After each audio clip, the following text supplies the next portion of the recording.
नमस्कार दोस्तों, स्वागत है आप सभी का दिव्य मंत्र चैनल में, जहां मैं हमेशा आपके लिए दिव्य मंत्रों का जाप, स्तोत्र, व्रत कथाएं और धार्मिक कथाएं लेकर आता हूं।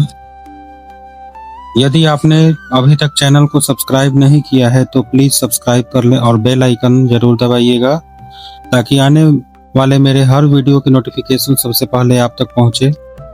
वीडियो में अंत तक बने रहिएगा और कहानी अच्छी लगे तो प्लीज लाइक कीजिएगा, शेयर कीजिएगा और सब्सक्राइब करिएगा। कमेंट में जय श्री शनिदेव लिखना ना भूलें। तो दोस्तों, आज जो मैं कहानी लेकर आया हूँ ये बजरंगबली और शनिदेव की कहानी है। जैसा कि आप सभी जानते हैं कि शनिवार के दिन बजरंगबली और शनिदेव दोनों की पूजा होती है। आखिर शनिदेव और बजरंगबली में कौन सा ऐसा संबंध है कि शनिदेव खुश हो जाते हैं बजरंगबली की पूजा करने से और बजरंगबली खुश होते हैं शनिदेव की पूजा करने से? तो इस कहानी के माध्यम से जानते हैं। समय व्यर्थ ना करते हुए चलिए शुरू करते हैं कहानी का पहला भाग, जिसमें बताया गया है कि शनिदेव का जन्म और उनके प्रभाव की शुरुआत कैसे हुई थी। तो कहा जाता है कि सूर्यदेव और उनकी पत्नी छाया के दो पुत्र थे,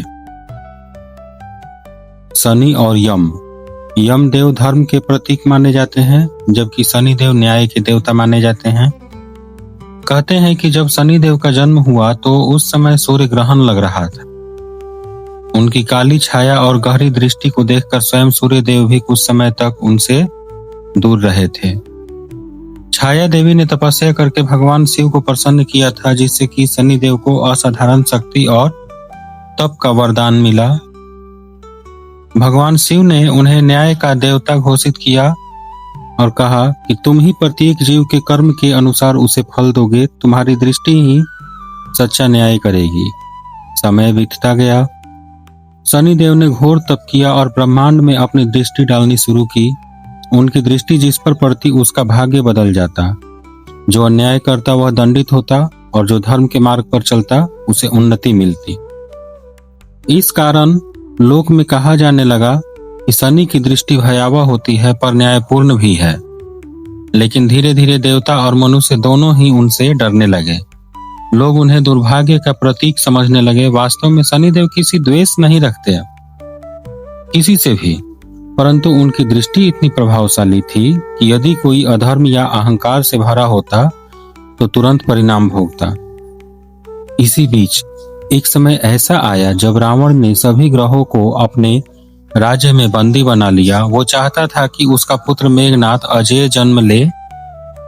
जब बालक के जन्म का समय आया तो उसने सभी ग्रहों को अपने इच्छा अनुसार स्थान पर रख दिया, और शनिदेव ने अपने स्थान से थोड़ा सा पांव मोड़ लिया, जिससे बालक के जन्म में अशुभ योग बन गया।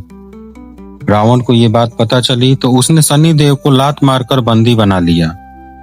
शनिदेव रावण की कैद में वर्षों तक रहे। उनके शरीर पर घाव थे पर वे शांत और स्थिर रहे। उन्हें विश्वास था कि एक दिन कोई ऐसा देवता आएगा जो अधर्म का अंत करेगा और उन्हें मुक्त करेगा। ठीक है, तो अब देखिए इस कहानी को यहाँ पर विराम देते हैं और चलते हैं हनुमान जी की कहानी में, क्योंकि दोनों को साथ लेकर चलना आवश्यक है।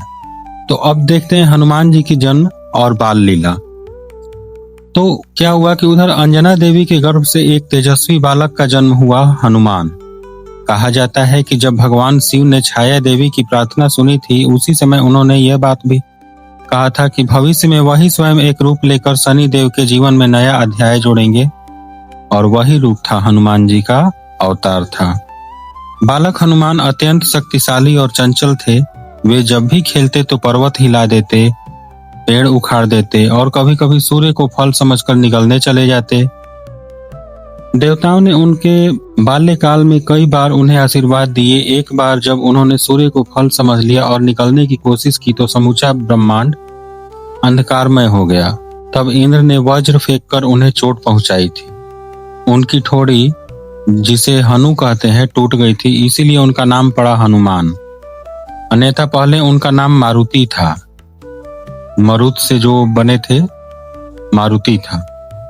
तो हनुमान पर यह चोट ही उनके भीतर की शक्ति का द्वार खोल।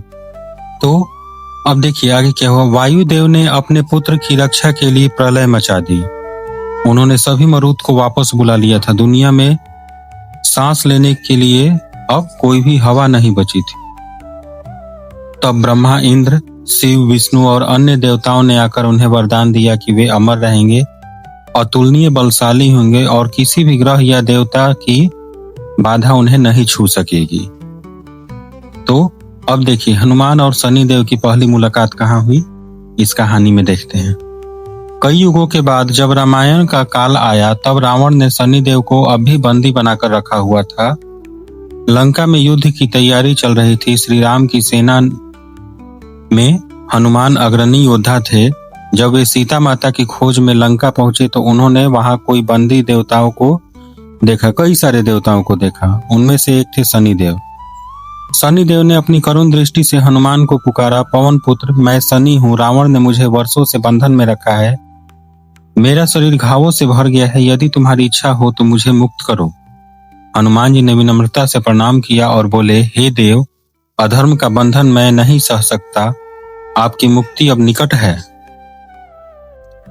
इतना कहकर और देखिए कहते हैं कि हनुमान जी ने अपने पूंछ के एक झटके से लोहे की जंजीरें तोड़ दी। फिर उन्होंने लंका में आग लगाई। उसी आग में रावण का अहंकार भस्म हुआ और शनिदेव को मुक्ति मिली।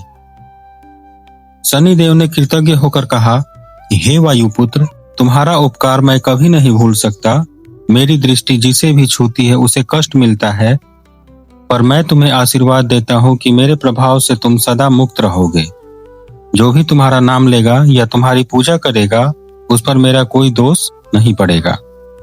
हनुमान जी मुस्कुराए और बोले, हे देव, आपकी दृष्टि न्याय की है, भय की नहीं। जो सच्चा है उसे आप हानि नहीं पहुंचाते।